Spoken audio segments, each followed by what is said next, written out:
It's time to go to the movies.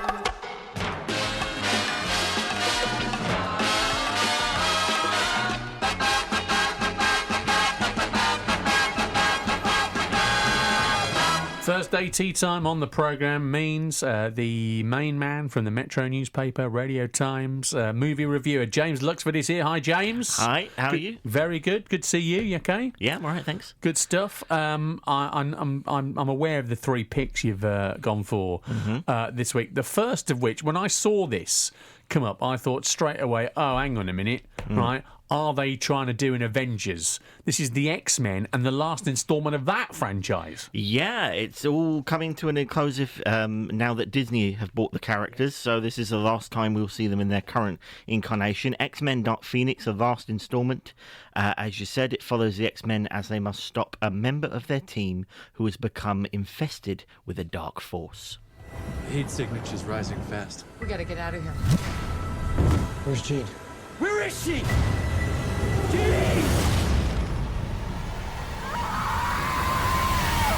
Oh dear. Okay. Are they all in this? Yeah, everyone's in it. A huge cast. Sophie Turner playing Dark Phoenix, the title role of Dark Phoenix. Jessica Chastain, Jennifer Lawrence, James McAvoy, Michael Fassbender. It's all, a cast to die for that started with X-Men First Class back in 2011, but this is branching from the very first X-Men film that really started the modern superhero craze in 2000. And I think it's a pretty poor way to end it, to be honest. It's not what I said on Twitter. It's a Wednesday opening.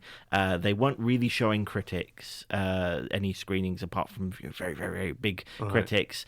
And do you think that's because they knew? And yeah, that's never a good sign. And having seen it, I saw it came out yesterday, and I saw it, and it's far from a disaster, but it's just a bit dull. It's one of those things where the studio has clearly got hold of it and said, we need another explosion here, another effect here, another fight here. Can you tell that, really, by watching that? I think so, because you see the kernel of a story that either the director or whoever wanted to tell just get pushed out of the way as, we've all seen those films where the action almost the dialogue almost grinds to a halt because we have to have another fight for no reason. And that's what this feels like. Yeah, for 19 years, for 13 films, if you're including the Wolverine spin-offs and the Deadpool spin-offs, it feels like a sort of a damp way to go out. But it's okay because Disney have just bought the X-Men universe and they'll remake it with someone else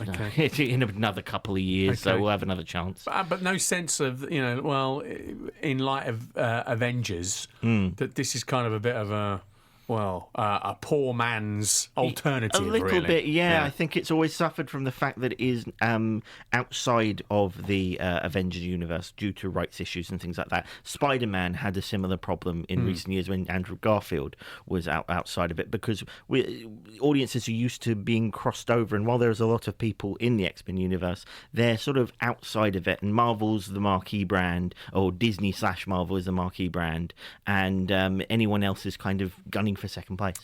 Let's move on. Julianne Moore's back. Yes, Gloria Bell and Julianne Moore plays a divorcee who finds a new lease of life as she meets a new partner. Hi, Peter. I haven't heard from you in a while, so I thought I'd give you a call. That's it. I love you. It's your mother. Life just goes by in a flash, like that. I know. You tell me the same thing every 10 years. And a bit of a Looney and John in the soundtrack, which was all right. Yeah, and I really like this. This is the polar opposite of something like Dark Phoenix. There's no gimmicks, it's no trying to be clever, no visual trickery. It's just good acting, and it's just a story about people. It was trying hard to when I was describing it to make it sound sort of more dynamic than it is. But to be honest, it's a story of a person who finds a new lease of life, and when you've got someone as amazing as Julianne Moore creating that character, you just have to get everything else just gets out of her way. And I really liked it. I think if you are a bit sick of big explosion-filled I was about to say, action no sense films. of explosions in this one. No, not at all. But exactly that kind of antidote.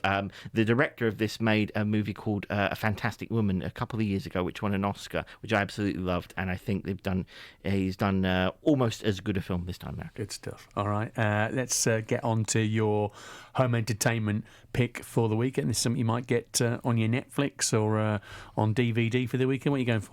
We're going for Green Book. This the Best Picture winner at this year's Oscars. Stars Viggo Mortensen as a bouncer who drives a noted singer, played by Mahershala Ali, across the southern states in the 1960s. Come on, take it easy. I prefer not to get grease on my blanket. Ooh, I'm gonna get grease on my blanket. This gentleman says that I'm not permitted to dine here. I'm afraid not. How does he smile and shake their hands like that? Because it takes courage to change people's hearts. Bearing in mind it was an Oscar winner, it wasn't really on at the cinema that long, was it, really? So No. I almost missed it. It was a real packed year. I have to be honest, it wasn't my pick for Best Picture. That one was the favourite. Yeah. Well, my pick was the favourite with Emma Stone and Olivia Colman. But this is still a very good film, being compared to things like Driving Miss Daisy. It approaches subjects such as race and sexuality in a very sort of Hollywood way, in a very kind of gentle way. But anchored by two really good actors in Viggo Mortensen and Mahershala Ali, who strike up this friendship, this kind of antagonistic friendship that really wins you over. And it's just a road trip film. I guess it's a road movie, isn't Yeah, it, it's really? a road movie with just two very good actors being very good. Good stuff. Good to see you, James, and saw your tweets about Pride weekend as well. You've been walking around Coventry just taking the pics, haven't you? Because they've already been painting the streets and the steps, haven't they, already? Yeah, I was here last year marching with By Pride UK, and I'll be... it sounds like I'm performing, isn't it? I will just be wandering around, but I will be there on Sunday. So very much looking forward to it. Good stuff. Yes, the rainbow paint is already over the streets and the steps as well for Pride weekend. James, good to see you as ever. Thanks very much indeed. James Luxford, our movie reviewer. Like I say, you can read his reviews in the Metro newspaper and the Radio Times every week, and hear him on BBC Coventry and Warwickshire every Thursday lunchtime. BBC Coventry and Warwickshire Travel. 5:05. Let's get you home, shall we, for Thursday? Here's an update from Erica Dancer.